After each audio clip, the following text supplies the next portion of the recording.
પછી આજે ટોપિક છે એમાં આપણે ખાસ વિદ્યુત ચુંબકીય તરંગોની પછીની જે લાક્ષણિકતા છે એની વાત કરવાની છે. અગાઉ આપણે 3 લાક્ષણિકતા છે જોઈ. ચોથા નંબરની જે લાક્ષણિકતા છે એ શું કહે છે જો આપણે પહેલાથી થોડુંક લખી નાખ્યું છે જેથી કરીને આપણો ટાઈમ છે પછી. ચોથા નંબરની લાક્ષણિકતા છે શું કહે છે તો કે વિદ્યુત ચુંબકીય તરંગો છે એ ઊર્જા ધરાવે છે.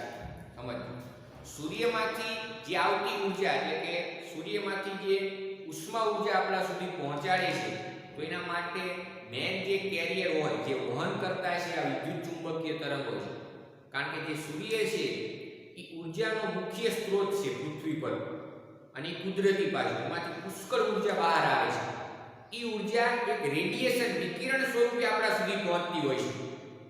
રેડિયેશન શબ્દ આપણે વિદ્યાર્થી સાયન્સમાં આવી ગયો છે. ઉષ્માનયન, ઉષ્મા શોષણ જે થર્મોડાયનેમિક ચેપ્ટર ભણી ગયા આપણે. તો એમાં આપણે ઉષ્મા વિકિરણ વિશે વાત કરતા હતા. તો એમાં આપણે એવું કહેતા હતા કે ઉષ્મા વિકિરણ એટલે શું તો કે જે ગરમ વસ્તુ છે પૃથ્વી પર તો કે પૃથ્વી ઉપર આપણને સૌથી પુષ્કળ જો ગરમી હોય કે જેનું ટેમ્પરેચર ઘણા કેલ્વિન હોય છે 6000 થી 7000 કેલ્વિન ની આસપાસ તો એ જે છે એ સૂર્ય છે. તો સૂર્યમાંથી જે ઊર્જા આપણા સુધી પહોંચાડવા માટે જે જવાબદાર છે એ જે છે વિદ્યુત ચુંબકીય તરંગો છે. તો એની એક લાક્ષણિકતા છે કે વિદ્યુત ચુંબકીય તરંગો છે પોતે શું ધરાવે છે ઊર્જા ધરાવે છે જે સૂર્યમાંથી બહાર નીકળે છે અને એ ઊર્જા જે છે એક સ્થળેથી બીજા સ્થળે વહન કરાવી શકે છે. એટલે કે સૂર્યથી આપણા સુધી જે ઊર્જા પહોંચાડવા માટે મેન વસ્તુ જો કોઈ હોય તો એ જે છે વિદ્યુત ચુંબકીય તરંગો છે. જેના કારણે પૃથ્વી પર જે છે જીવન શક્ય બન્યું છે અને એના ઘણા બધા ઉપયોગો છે એની આપણે આગળ ચર્ચા કરીશું. એના પછી વિદ્યુત ચુંબકીય તરંગો કોઈ સપાટી પર આપાત થાય તો તેના પર દબાણ ઉત્પન્ન કરે છે અને સપાટીને વેગમાન આપે છે. તેનો મતલબ શું કે માની લો કે એક સપાટી જે છે એ સપાટી ઉપર જ્યારે વિદ્યુત ચુંબકીય તરંગો એટલે કે ઇલેક્ટ્રોમેગ્નેટિક વેવ જે છે એ સંપાત થાય છે તો એ સપાટીને એક પ્રકારે પ્રેશર ઉત્પન્ન કરે છે અને એના કારણે એ જે સપાટી છે એને શું મળે છે મિત્રો વેગમાન. એ વેગમાન કેટલું હોય તો આ સૂત્ર દ્વારા મળે. સમજો એ વેગમાન જે છે કેટલું હોય તો એના માટેનું આ સૂત્ર છે જો P = u/c અને કાઉન્સમાં મેં લખ્યું છે સંપૂર્ણ શોષણ માટે. તેનો મતલબ શું કે આ જેટલા વિદ્યુત ચુંબકીય તરંગ એ સપાટી ઉપર આપાત થતા હોય એનું ત્યાં બધા પ્રમાણમાં મોટા પ્રમાણમાં ત્યાં સપાટી છે શોષણ કરતી હોવી જોઈએ તો જ આ સૂત્ર લાગુ પડશે. વેગમાન આ વેગમાન છે સૂત્ર છે વેગમાન = u ના છેદમાં c. આપણે કીધું ને કે વિદ્યુત ચુંબકીય તરંગો સપાટીને શું આપે છે વેગમાન. કે વેગમાનનું સૂત્ર છે u/c. જ્યાં u શું છે તો કે ઊર્જા.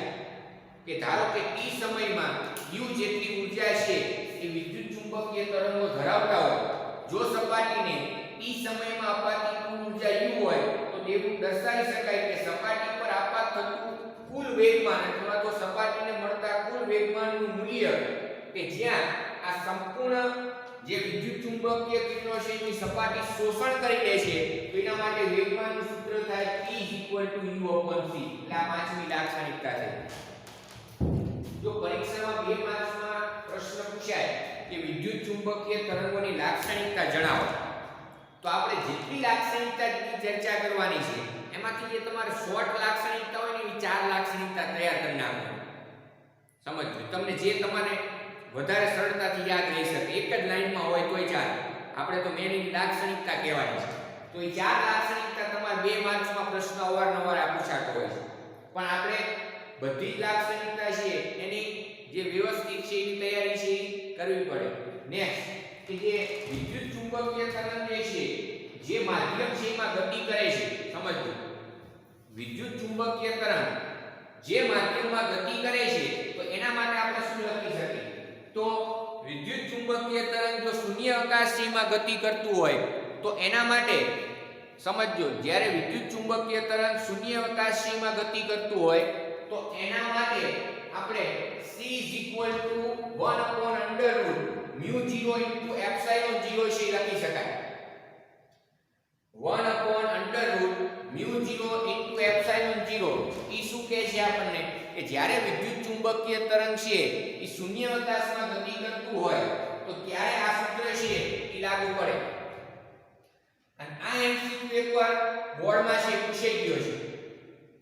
એમાં એમસીક્યુ એવો હતો કે 1/√μ0 epsilon 0 છે એનું પારિમાણિક સૂત્ર લખો. તો ઘણા બધા વિદ્યાર્થી કન્ફ્યુઝ થઈ ગયા કે 1 સમજવાની ચર્ચા કરી થોડી μ0 epsilon 0 નું પારિમાણિક સૂત્ર છે એ લખો. આવો પ્રશ્ન હતો 1 માર્ક્સના એમસીક્યુ. હવે ઘણા વિદ્યાર્થી શું કરશે કે એપ્સિલોન 0 એટલે એને ખબર હશે શૂન્યાવકાશની શું હોય પરમિટિવિટી. સમજો આ પેલા ખબર હોવી જોઈએ. એપ્સિલોન 0 એટલે શૂન્યાવકાશની પરમિટિવિટી અને μ0 એટલે તો એને કહેવાય શૂન્યાવકાશની પરમિએબિલિટી.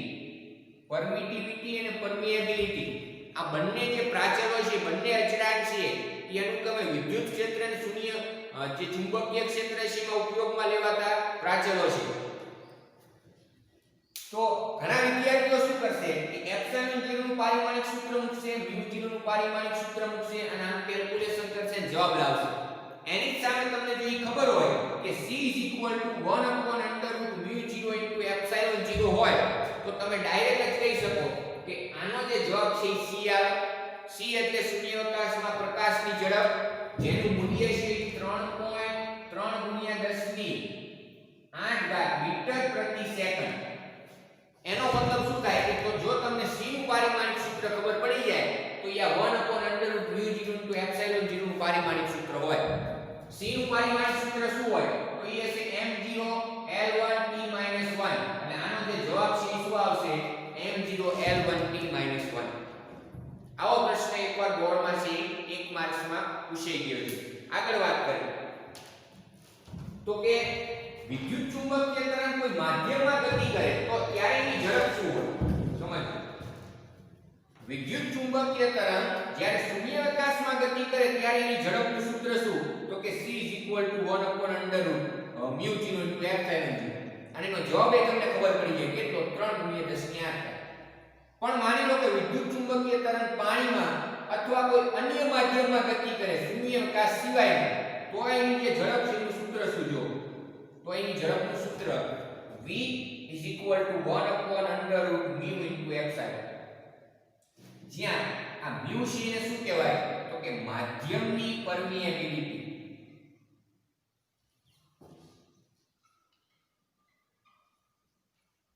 માધ્યમ છે એની પરમિએબિલિટી. એપ્સિલોન એને શું કહેવાય તો કે માધ્યમની પરમિટિવિટી.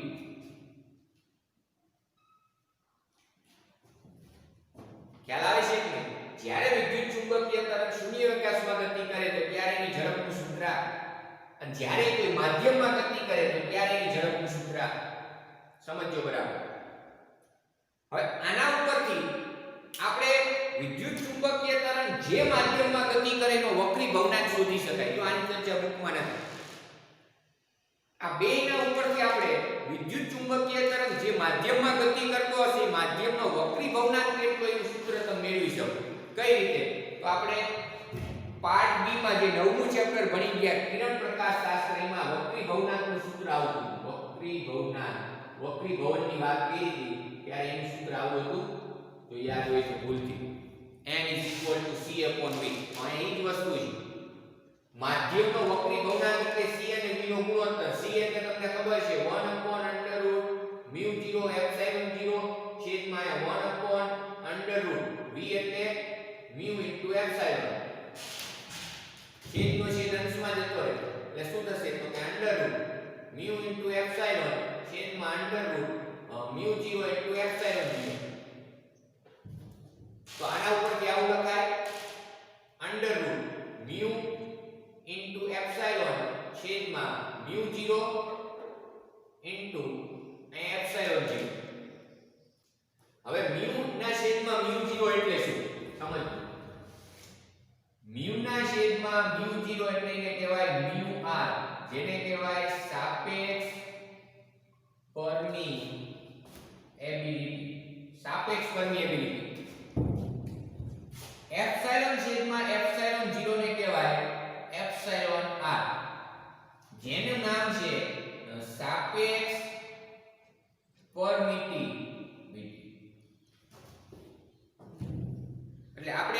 જે સૂત્ર છે જેમાં mu છેદમાં mu0 બરાબર શું લખશું તો કે μr અને એપ્સિલોન છેદમાં એપ્સિલોન 0 એને શું લખાય તો કે એપ્સિલોન r એટલે અહીંયા જે સૂત્ર છે આવું થશે √ μr એપ્સિલોન r એ આપણે વક્રી ભવનાંકનું સૂત્ર મળ્યું μr એપ્સિલોન r આના ઉપરથી શું ખબર પડે કે વિદ્યુત ચુંબકીય તરંગો જે માધ્યમમાં ગતિ કરતા હોય એ માધ્યમનો તમારે વક્રી ભવનાંક શોધવો છે તો એ વક્રી ભવનાંક આ કન્સેપ્ટ ઉપરથી તમે શોધી શકો જેના માટેનું ડાયરેક્ટ સૂત્ર શું તો કે n વક્રી ભવનાંક માધ્યમનો કે જેમાં વિદ્યુત ચુંબકીય તરંગો ગતિ કરે છે તો એનું સૂત્ર n √μr એપ્સિલોન r થશે જે ત્રીજી વસ્તુ કે જે એપ્સિલોન r છે એને k વડે દર્શાવે છે એના વડે k વડે k એટલે કુલમ્બનો અચળાંક નહીં પણ ડાઇલેક્ટ્રિક અચળાંક બીજા ચેપ્ટરમાં આવી ગયું અહીંયા k એટલે શું છે તો કે માધ્યમનો ડાઇલેક્ટ્રિક અચળાંક જે એપ્સિલોન r જેટલો હોય એટલે કે આ એપ્સિલોન r બરાબર કેપિટલ K લખી શકાય તો આ સૂત્ર આવું હશે n બરાબર √μr * k તો આ સૂત્ર છે યાદ રાખવાનું વક્રી ભવનાંકનું n √μr * k થોડુંક જે છે આ બાજુ આપણે લખશું જો અહીંયા ફરીવાર સૂત્ર લખું છું n √μr * k માધ્યમનો જે વક્રી ભવનાંક છે કે જેમાં વિદ્યુત ચુંબકીય તરંગો ગતિ કરે છે તો એ વક્રી ભવનાંકનું આ સૂત્ર છે ખ્યાલ આવે છે કે તો આ જે છે એની છઠ્ઠા નંબર છે લાક્ષણિકતા થઈ એના પછી નેક્સ્ટ વિદ્યુત ચુંબકીય તરંગોની તીવ્રતાનું સૂત્ર જો આ બધા સૂત્ર આપણે એક્ઝામ્પલ શીમાં ઉપયોગમાં લેવાના છે તો પહેલા તો જે વિદ્યુત ચુંબકીય તરંગની જે તીવ્રતા છે એનું સૂત્ર આ છે ઇન્ટેન્સિટી I તીવ્રતા બરાબર ઊર્જા છેદમાં સમય ગુણ્યા ક્ષેત્રફળ હવે એની વ્યાખ્યા ડેફિનેશન જે બુકમાં ક્યાંય નથી આપેલ વ્યાખ્યા એવી છે કે વિદ્યુત ચુંબકીય તરંગોની તીવ્રતા એટલે શું તો કે જ્યારે કોઈ સપાટી ઉપર સપાટીને લંબરૂપે સમજો જ્યારે સપાટી પર સપાટીને લંબરૂપે એકમ સમયમાં એકમ ક્ષેત્રફળવાળી સપાટી પર આપાત થતી જે ઊર્જા છે એને વિદ્યુત ચુંબકીય તરંગોની તીવ્રતા તરીકે ઓળખવામાં આવે અથવા તો તીવ્રતા છે કહેવાય ફરીવાર કોઈ સપાટી પર સમજો આ એક સપાટી છે તો કોઈ સપાટી પર જ્યારે વિદ્યુત ચુંબકીય તરંગો આપાત થાય છે પણ કઈ રીતે તો કે લંબ સ્વરૂપે સપાટીને લંબ સ્વરૂપે તો હવે એની જે તીવ્રતા છે એ શું તો તીવ્રતા એટલે તો કે કોઈ પણ સપાટી પર સપાટીને લંબ રૂપે એકમ સમયમાં એકમ ક્ષેત્રફળ દીઠ આપાત થતી જે વિદ્યુત ચુંબકીય વિકિરણની ઊર્જા છે એને તીવ્રતા છે એના તરીકે ઓળખવામાં આવે એટલે તીવ્રતાનું સૂત્ર ઊર્જા છેદમાં સમય ગુણ્યા ક્ષેત્રફળ હવે ઊર્જાના છેદમાં સમય એને શું કહેવાય પાવર તો આ બીજું સૂત્ર થાય તીવ્રતા બરાબર પાવર છેદમાં ક્ષેત્રફળ કારણ કે એકમ સમયમાં ખર્ચાતી અથવા તો વપરાતી ઊર્જા એને પાવર તરીકે ઓળખવામાં આવે પાવરનો એકમ શું હોય તો કે વોટ ઊર્જાનો એકમ શું હોય તો કે જૂલ ખબર પડે છે ને તો વિદ્યુત ચુંબકીય તરંગો છે તીવ્રતાનો જે એકમ થાય તીવ્રતાનો એકમ ઈ એકમ થશે વોટ પ્રતિ મીટર સ્ક્વેર આના ઉપર જો ક્ષેત્રફળ છે શેમાં હોય મીટર સ્ક્વેર તો વિદ્યુત ચુંબકીય તરંગોની તીવ્રતાનો જે એકમ થશે વોટ પ્રતિ મીટર સ્ક્વેર એના પછી વિદ્યુત ચુંબકીય તરંગોની જે ઊર્જા ઘનતા હોય તો એનું સૂત્ર કે જ્યારે કોઈ વિસ્તારમાં વિદ્યુત ચુંબકીય તરંગો હોય હાજર તો એ વિસ્તારમાં ઊર્જા રહેલી છે એવું કહેવાય સમજો માની લો કે કોઈ વિસ્તારમાં વિદ્યુત ચુંબકીય તરંગો રહેલા છે તો એ વિસ્તારમાં ઊર્જા રહેલી છે એવું કહેવાય અને એ વિસ્તારમાં વિદ્યુત ચુંબકીય તરંગોની ઊર્જા ઘનતા એટલે શું તો કે એકમ કદમાં રહેલી વિદ્યુત ચુંબકીય તરંગોની ઊર્જા એને વિદ્યુત ચુંબકીય તરંગોની ઊર્જા ઘનતા કહેવાય સામાન્ય ઘનતાની આપણે વાત કરીએ તો એ દળના છેદમાં કદ એનું સૂત્ર છે એને દળ ઘનતા કહેવાય સમજો ઘનતાનું જે સૂત્ર છે અત્યાર સુધી આપણે આ લખીશું દળના છેદમાં કદ એને દળ ઘનતા તરીકે ઓળખવામાં આવે છે આ ઘણા બધા વિદ્યાર્થીઓને આ વસ્તુનો ખ્યાલ નહીં હોય.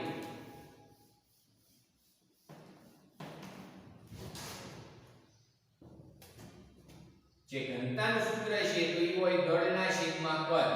એકમ કદ દીઠ કોઈ પણ પદાર્થનું દળ એને દળ ઘનતા કહેવાય. આપણો આ એક શબ્દ છે ઊર્જા ઘનતા. તો સિમ્પલ ઊર્જાના છેદમાં કદ. મેં શું કીધું કે કોઈ વિસ્તાર છે, માની લો કે આ વિસ્તાર છે, એમાં વિદ્યુત ચુંબકીય તરંગો છે રહેલા છે. તો ઈ વિસ્તારમાં ઊર્જા રહેલી છે એવું કહેવાય. શું કહેવાય? ઊર્જા રહેલી છે. અને ઈ વિસ્તારમાં વિદ્યુત ચુંબકીય તરંગોની ઊર્જા ઘનતાની આપણે ગણતરી કરવી છે. તો તમારે ત્યાં બે અલગ અલગ ઊર્જા ઘનતાનો સરવાળો કરવો પડે. કઈ તો કે એક જે ઊર્જા ઘનતા છે એ વિદ્યુત ક્ષેત્રના કારણે છે. એટલે કે વિદ્યુત ક્ષેત્રની ઊર્જા ઘનતા.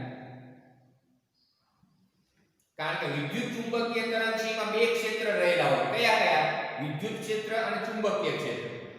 તો એક જે ઊર્જા ઘનતા હશે એ કોની હશે? તો કે વિદ્યુત ક્ષેત્રની ઊર્જા ઘનતા.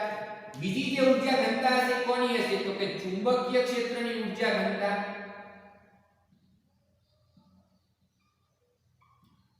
તો વિદ્યુત ચુંબકીય તરંગની કુલ ઊર્જા ઘનતા કેટલી થાય? તો તમારા બેનો શું કરવો પડે? સરવાળો. અને બેના સૂત્ર છે જો આ ρ ρe + ρb, જેમાં ρe એટલે વિદ્યુત ક્ષેત્રની જે ઊર્જા ઘનતા છે એનું સૂત્ર 1/2 ε0 × E², અને ચુંબકીય ક્ષેત્રની જે ઊર્જા ઘનતા છે એનું સૂત્ર b²/2μ0. તો વિદ્યુત ચુંબકીય તરંગ છે એની કુલ ઊર્જા ઘનતા એ આ બંને ઊર્જા ઘનતા છે એનો શું હોય? તો કે સરવાળો. એટલા માટે એનું જે ફોર્મ્યુલા છે આપણે આ લઈએ. આ એનું શું થશે? ફોર્મ્યુલા. જેનો આપણે અગાઉ જે દાખલાઓ છે એમાં ખાસ કરીને જે છે ઉપયોગ કરવાનો છે. તો નેક્સ્ટ એના પછી જે આઠમી લાક્ષણિકતા છે એની વાત કરીએ. તો આઠમી લાક્ષણિકતા એવી છે કે વિદ્યુત ચુંબકીય તરંગો છે લંબગત તરંગ છે. સમજો, વિદ્યુત ચુંબકીય તરંગો એ લંબગત તરંગો છે. તરંગો છે તે મૂળભૂત બે પ્રકાર અત્યારે સાયન્સમાં આવી ગયું: સંગત તરંગ અને લંબગત તરંગ. સંગત તરંગ કોને કહેવાય? તો જે સાઉન્ડ વેવ છે, ધ્વનિ તરંગ, એ સંગત તરંગનું ઉદાહરણ છે. ભૂકંપના તરંગો છે એ સંગત તરંગનું ઉદાહરણ છે. સંગત તરંગ એટલે શું? તો કે જે માધ્યમમાં તરંગ પ્રસરણ પામતું હોય એમાં તરંગ પ્રસરણના જે કણોના જે દોલનો છે એ તરંગ પ્રસરણની દિશામાં થતા હોય તો એને શું કહેવામાં આવે? સંગત તરંગ. જેનું ઉદાહરણ છે સાઉન્ડ વેવ, ધ્વનિ તરંગ. લંબગત તરંગ એટલે શું? તો જ્યારે કોઈ તરંગ માધ્યમમાં પ્રસરણ પામે અને માધ્યમમાં તરંગ પ્રસરણ પામતું હોય તો ત્યારે તરંગમાં જે કણોના દોલનો થતા હોય, સમજો, ઈ દોલનો તરંગ પ્રસરણની દિશાને હંમેશા લંબ થતા હોય તો એને લંબગત તરંગ કહેવાય. અહીંયા એવું જ બને છે. જે આપણે આ વિદ્યુત ચુંબકીય તરંગોના પ્રસરણની આકૃતિ દોરી હતી, સમજો, બુકમાં પેજ નંબર 275 ઉપર આ જે આકૃતિ છે એમાં તમે જોઈ શકો છો કે વિદ્યુત ક્ષેત્રનો સદિશ અને ચુંબકીય ક્ષેત્રનો જે સદિશ છે એના જે દોલનો થતા હોય, દોલન એટલે શું? અપ ડાઉન ની રીતે એના સ્થાનાંતરો થતા હોય તો એ તમે જોઈ શકો છો કે તરંગ પ્રસરણ જે દિશામાં હોય એને હંમેશા કેવા થતા હોય? લંબ. એટલા માટે જે વિદ્યુત ચુંબકીય તરંગો છે એનો પ્રકાર કયો થયો? તો કે એ એક લંબગત તરંગો છે જે આપણે અહીંયા દર્શાવી છે. તો અહીંયા જે મિત્રો છે આપણે આ વિદ્યુત ચુંબકીય તરંગો છે એની લાક્ષણિકતા છે એની વાત કરી. આમાંથી જે તમને અનુકૂળ લાક્ષણિકતા હોય એ પેલા ચાર લાક્ષણિકતા છે ખાસ તૈયાર કરી નાખવાની. સમજો કે ઈ ચાર લાક્ષણિકતા છે તમને 2 માર્ક્સનો પ્રશ્ન પૂછાય તો એમાં તમારે ચાર લાક્ષણિકતા છે એ લખવાની. કારણ કે 2 માર્ક્સના પ્રશ્નમાં તમને અંદર સ્પષ્ટ ઉલ્લેખ કર્યો હશે કોઈ પણ ચાર લાક્ષણિકતા લખો. એટલે આ પ્રશ્નમાં તમારે બધી લાક્ષણિકતા તૈયાર કરવાની છે પણ એક 2 માર્ક્સના સ્વરૂપે અલગથી ચાર લાક્ષણિકતા છે તૈયાર કરી નાખવાની જે તમને સરળ લાગે. ખ્યાલ આવે છે કે નહીં? તો અહીંયા આપણે બધી જે વિદ્યુત ચુંબકીય તરંગોની લાક્ષણિકતાની વાત કરી. હજી એક નોંધ કરવા જેવી છે કે વિદ્યુત ચુંબકીય તરંગો છે એની એક લાક્ષણિકતામાં આપણે કીધું કે એક સ્થળેથી બીજા સ્થળે ઊર્જાનું વહન કરાવે છે. તો એનો ઉપયોગ ક્યાં ક્યાં થાય? તો એક તો કુદરતી ઉપયોગ જ આપણે જોયો કે આપણા સુધી જે સૂર્યની ઊર્જા પહોંચાડવા માટે આ જવાબદાર છે. બીજો ઉપયોગ કયો સમજો. તો બીજો ઉપયોગ એ છે કે જે ટીવી બ્રોડકાસ્ટિંગ હોય તો એમાં જે રેડિયો સિગ્નલો છે એ પણ ઊર્જાનું વહન કરાવે છે. આપણે ઘણા બધા તરંગો છે એની વાત કરવાની છે. જે રેડિયો વેવ હોય છે સમજો, તો એ રેડિયો વેવ પણ ઊર્જાનું વહન કરાવે છે, જેથી કરીને આપણને ટીવી અથવા એફએમ નું જે બ્રોડકાસ્ટિંગ જે પ્રસારણ હોય એ આપણા સુધી પહોંચાડે છે. તો અહીંયા જે વિદ્યુત ચુંબકીય તરંગો છે એની લાક્ષણિકતા છે એનો ટોપિક ઓવર. બધી જે લાક્ષણિકતા છે એ કમ્પ્લીટ તૈયાર કરી નાખો.